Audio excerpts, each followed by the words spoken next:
मुकामी लोगों को तो खासकर बहुत दुख हुआ है। जिस तरीके से फायर किए हैं, एक उसकी गोली उसे यहाँ पे लगी है, दूसरी उसको नाक पे लगी है, तीसरी यहाँ पे लगी है। माजी में पेशावर में सरदारों को कत्ल किया गया, बड़ी बेदर्दी से कत्ल किया गया। क्या उनके जो मुजरिम थे या मुलजिम थे, क्या उनको इंसाफ के कटहरे में लाके खड़ा किया गया? तो इनके साथ एसओपी ये थी कि जब तक आप किसी को पहचानोगे नहीं तो आपने दरवाज़ा नहीं खोलना। इस वक्त हम मर्दान के इलाके बाबू महल्ला में मौजूद। गुरुद्वारे के अंदर एक नाखुशगवार वाक़या पेश आया था, जिसमें मुसल्लह मुल्ज़िमान ने गुरुद्वारे के अंदर घुसकर मियाँ बीवी को कत्ल कर दिया। जो मुसल्लह मुल्ज़िमान थे वो यहाँ पर पहुँचे हैं और मियाँ बीवी को उन्होंने कत्ल कर डाला। ये मुल्ज़िमान किस तरह यहाँ पर पहुँचे थे, कौन सा रास्ता इन्होंने इस्तेमाल किया था, यहाँ पर मौजूद जो इन शाहिदीन हैं उनसे बात करने की कोशिश करेंगे। पता नहीं कौन से अरसे से यहाँ से आबाद हैं, यहाँ पे आबाद हैं, तो इसके साथ गमी खुशी भी होती है हर वक्त। लेकिन पता नहीं ये क्या वाक़या हुआ। ये बहुत अच्छे लोग थे, इसी के खिदमतगार थे, इसको मतलब कि चलाने में बहुत दुख हुआ है लोगों को, मुकामी लोगों को तो खासकर बहुत दुख हुआ है। लेकिन आज मर्दान को नज़र लग गई है, वो चीज़ें जो हम सोच भी नहीं सकते थे। आज हमारे मर्दान में बाबू मल्ला गुरुद्वारे में दहशतगर्द एंटर हुए हैं। उन्होंने एक जो हमारे वहाँ पे सेवादार थे, 65 साल उस बंदे की उम्र थी और तकरीबन 50-55 साल उसकी वाइफ की उम्र थी। उन दोनों को गुरुद्वारे में उन्होंने शूट किया है। लेकिन हम ये सोचते हैं कि पाकिस्तान में अक़लियत महफूज है, लेकिन ये हालात जो हम देख रहे हैं आजकल, जिस तरीके से आज ख़ास तौर पे मर्दान में जो चीज़ हुई है, तो बहुत ज़्यादा अफसोस भी हुआ है। और आज हमें पता चल गया है कि भाई कि पाकिस्तान में ख़ुसूसन खैबर पख्तूनख्वा में अक़लियत महफूज नहीं है। जिस तरीके से फायर किए हैं, एक उसकी गोली उसे यहाँ पे लगी है, दूसरी उसको नाक पे लगी है, तीसरी यहाँ पे लगी है। ये किसी आम बंदे का काम नहीं है, ये बाकायदा ट्रेन तरबियत याफ्ता बंदे का काम है।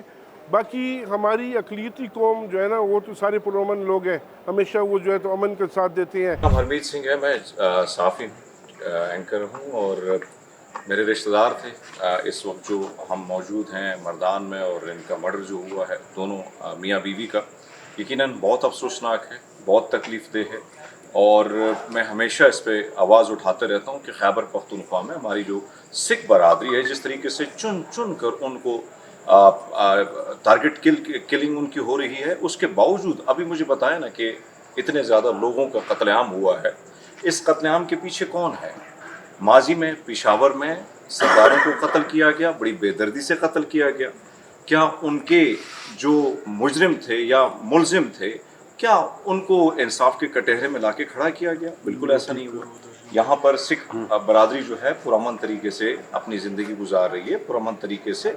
ये जो फैमिली है, ये तो गुरुद्वारे के केयरटेकर थे, इनका तो इस चीज़ से कोई लेना देना नहीं था। न किसी के साथ इनकी कोई दुश्मनी थी, ना किसी के साथ इनका कोई ऐसा कोई ज़मीन का तनाज़ा था या कोई और तनाज़ा जिसकी वजह से हम ये कह सकते हैं कि अचानक उनको घर के अंदर। और गुरुद्वारा, आप देखें, ये सेंसिटिव एरिया है, खैबर पख्तूनख्वा सेंसिटिव एरिया है। अगर आप देखें कल परसों यहाँ पर आपसे थोड़ा सा फासले पर अगर आप पेशावर के एरिया क्रॉस करते तो हर तरफ दहशतगर्दी है। शाम के वक्त आप थाने में पुलिस स्टेशन पुलिस नहीं जा सकता है। आपके हालात तो यहाँ पर इस किस्म के सेंसिटिव है। तो जब इतनी ज़्यादा सेंसिटिविटी है तो आया पुलिस का किरदार जो है वो मशकूक है। यहाँ पे पुलिस वाले कहाँ थे? अगर उनकी ड्यूटी थी तो उन्होंने ड्यूटी क्यों नहीं दी? और फिर यहाँ पर एक सवाल वहाँ पे और भी उठता है, भी मैं मुख्तलिफ ज़राए से पता कर रहा था कि भाई जो सीसीटीवी है गुरुद्वारे की, वो कैसे गायब हुई? ऐसा लगता है कि पूरा प्लान तैयार था, पूरा उस प्लान के तहत ये लोग आए हैं, इन्होंने कैमरे से पूरी रिकॉर्ड जो है उसको हज़फ किया है और फिर जाके उन्होंने किलिंग करके वो बड़ी आसानी से निकल गए हैं। तो पुलिस, सवाल वही है ना कि जो मुहाफ़िज़ है वो कहाँ था? सवाल मैं खैबर पख्तूनख्वा के वज़ीर आला से भी पूछता हूँ, IG से भी पूछता हूँ, मोहसिन नकवी वज़ीर दाखिला से भी पूछता हूँ, प्राइम मिनिस्टर से भी पूछता हूँ। और हमारी जो हसास एजेंसियाँ हैं, आपको पता है कि सिख यहाँ पे टारगेट होते हैं। तो जब टारगेट होते हैं तो सिखों के लिए क्या इक़दाम है आपकी हिफाजत, कौन से आपने इक़दाम अभी तक उठाए? ये दिलखराश सानहा किस तरह रूनुमा हुआ, मुल्ज़िमान की तादाद कितनी थी और पुलिस की तहकीकात कहाँ तक पहुँची हैं, इस हवाले से DPO मर्दान से बात करने की कोशिश करेंगे। बिल्कुल, ये तकरीबन 10 से 10:30 के दरमियान वाक़या रूनुमा हुआ और इसमें जो मरने वाले हैं वो मियाँ बीवी हैं, जिनकी उम्र बतरतीब 58 और 65 के लगभग हैं।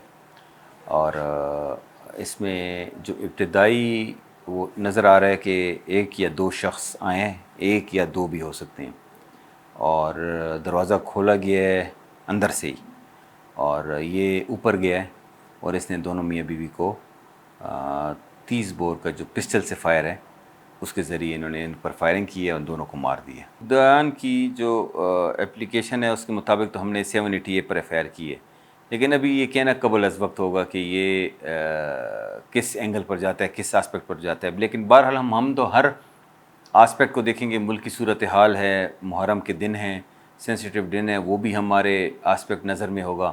پھر مائنارٹیز کا ایشو ہے, پھر اگر ان کی کوئی پرسنل انمیٹی ہے وہ بھی ہم چیک کریں گے. ہمارے یہاں 3 کی غارت تھی اور ہماری پولیس ساتھ قریب ہی موجود تھی. یہاں اندر جگہ نہیں تھی تو یہاں پولیس والے نہیں ہوتے تھے, اور یہ بالکل گلی ہے تنگ, یہاں باہر پولیس والا کھڑا بھی نہیں ہو سکتا تھا. تو ان کے ساتھ ایس او پی یہ تھی کہ جب تک آپ کسی کو پہچانو گی نہیں تو آپ نے دروازہ نہیں کھولنا.